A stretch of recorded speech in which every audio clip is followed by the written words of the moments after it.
My name is Heather Florio. I'm the CEO of Desert Harvest, providing pelvic and sexual health products to people around the world, predominantly focusing on women's health.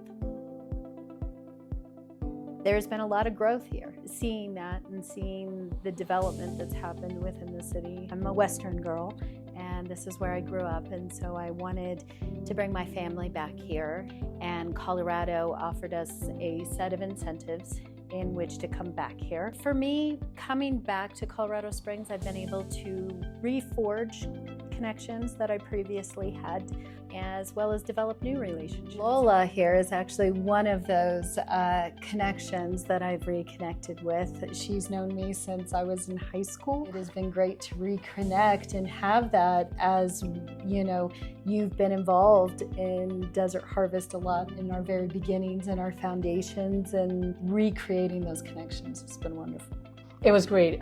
When I heard the news that you were coming to Colorado, I was so excited. It was like going back in time because, oh my gosh, your kids have grown.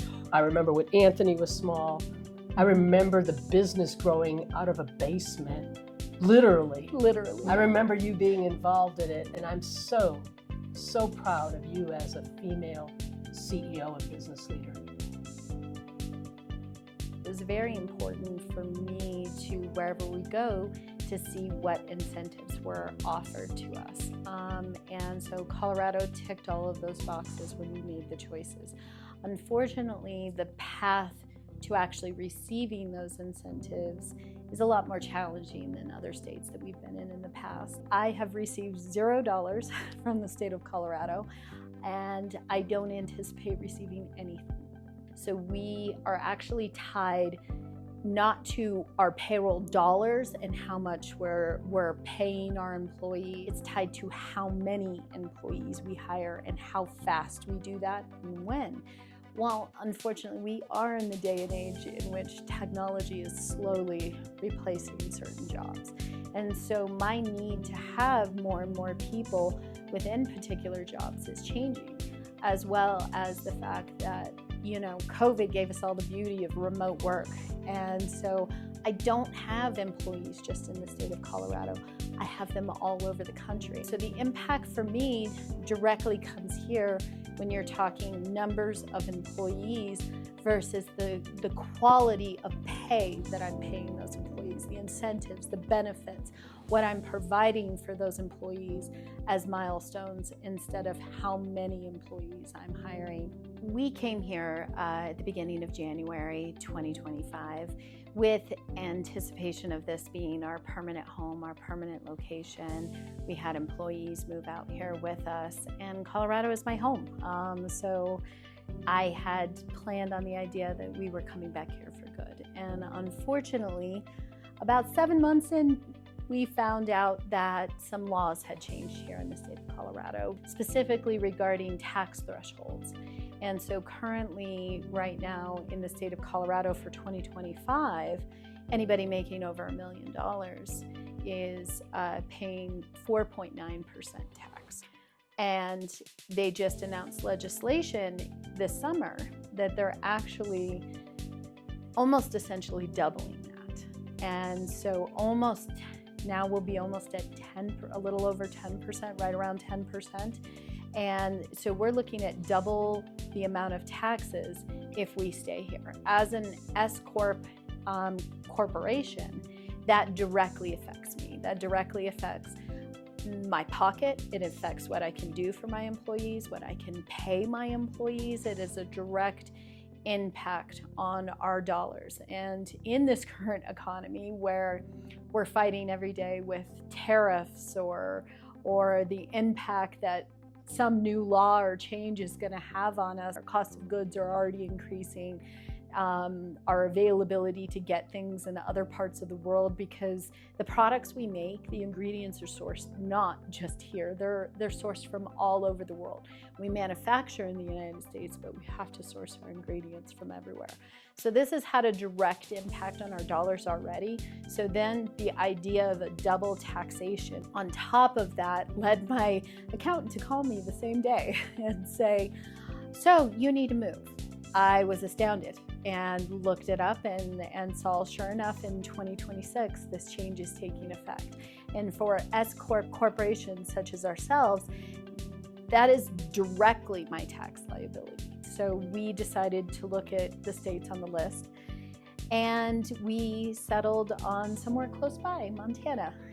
So we are definitely staying in the West, but are unfortunately having to leave my home state and go towards another state that is going to be much more tax-friendly towards our company and towards the ongoing challenges that businesses all over the country are currently facing. We are going to have 2 employees that are not going to move with us, are going to be directly affected by this.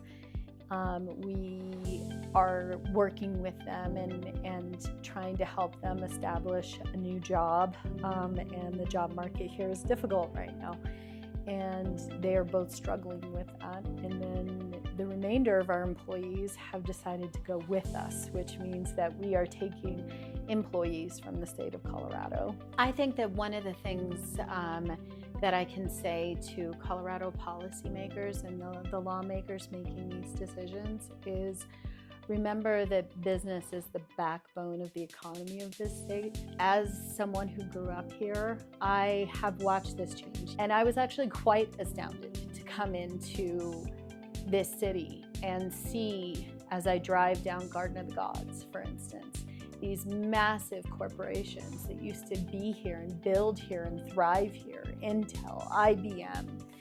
I think that you are creating a state in which this is a business unfriendly state. I've seen what economic depression does in this state as, again, someone who grew up here, and just remember that businesses are your backbone.